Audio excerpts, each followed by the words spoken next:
आ जाए तो हम लोग कैसे बनाते हैं, कहीं पे भी अगर मान लीजिए जीआईएफ और फ्रैक्शनल पार्ट का क्वेश्चन आ जाएगा तो हम एक जबरदस्त हैक बताते हैं, उसी के अकॉर्डिंग करिएगा, आपका सारा क्वेश्चन बन जाएगा। ठीक है, तो देखिए सबसे पहला काम क्या करिएगा, स्टेप वन में, स्टेप वन देखो ये है 4 GIF ऑफ x।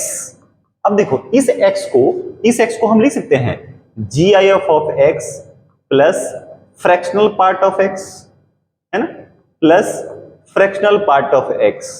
ओके, तो हमेशा क्या करिएगा, फ्रैक्शनल पार्ट का वैल्यू निकाल लीजिएगा GIF के टर्म में। तो क्या हो जाएगा जरा बताइए, 4 times of GIF of x बराबर, अच्छा इसको एक काम करते हैं, ये इधर ले ही लेते हैं, तो ये इधर आ जाएगा तो कितना हो जाएगा, 3 times of GIF of x equal to 2 times of fractional part of x।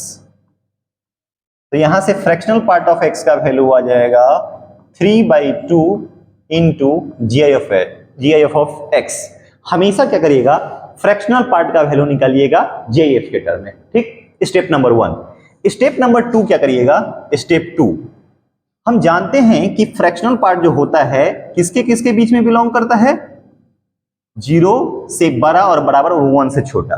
ठीक, अब ये इसके बराबर है, ये वाला वैल्यू यहां डाल दो, तो हो जाएगा 0 less than equal to 3/2 GIF of x less than 1। Okay, ये क्रॉस गुना कर दो तो 0 हो जाएगा, less than equal to 3 times of GIF of x less than 3। ठीक, अब 3 से डिवाइड कर दो, 3 से आप अगर डिवाइड कर दोगे तो हो जाएगा 0 less than equal to GIF of x less than 1।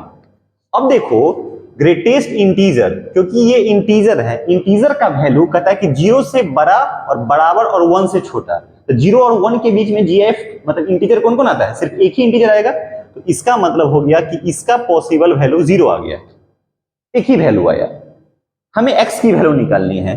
तो आप हमेशा टेबल बनाना, क्या बनाना, टेबल बनाना। ठीक, टेबल कैसे बनाना, यहां पे लिखना ग्रेटेस्ट इंटीजर, यहां पे लिखना फ्रैक्शनल पार्ट, और ये दोनों को जोड़ेंगे तो हम लोग को x आता है, क्योंकि हम x को लिख सकते हैं GIF प्लस फ्रैक्शनल पार्ट। आप जानते हुए है किसी भी नंबर को लिख सकते हैं GIF प्लस फ्रैक्शनल पार्ट। ठीक, अब देखिए इसका वैल्यू क्या आया है 0, और ये वैल्यू जो आया है वो यहां डाल दो, GIF का वैल्यू यहां डालोगे तो फ्रैक्शनल पार्ट का वैल्यू कितना जाएगा, ये 0, तो 3/2 इंटू 0 कितना जाएगा, ये भी वैल्यू 0, और ये दोनों को जोड़ देंगे तो x का वैल्यू आ जाएगा 0।